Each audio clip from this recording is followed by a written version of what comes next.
So this thing right here is definitely going to change your life in terms of just time. Like, wow, this thing is just vital to have. So you can actually order these in a pack. You have the Archetype quick release clamp and plate. So I'm currently using it on my main camera right here, which I'll show you guys on my iPhone. But just wanted to do a quick little unboxing. So you can pick up the kit that comes with 2 release clamps and just 1 plate.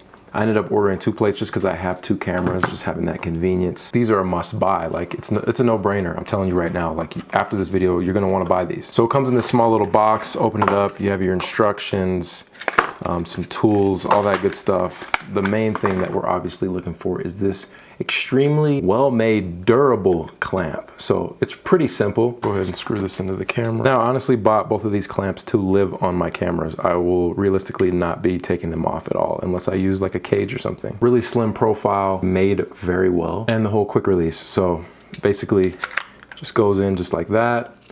And then there's a locking mechanism. So then you don't got to worry about it coming out. So here's a Matthews mount, right? Very simple. Goes in just like that and boom, we're good. I'll lock it. It's so simple. It's so fast. Your camera is not going to go anywhere. Tripod, there's one on there. Same thing. Push the button in, goes right in. Lock it, we're good to go. As of the time of shooting this video, you can get the clamp and plate and an extra release clamp for around like $60 to $70. But I promise you, this is a game changer.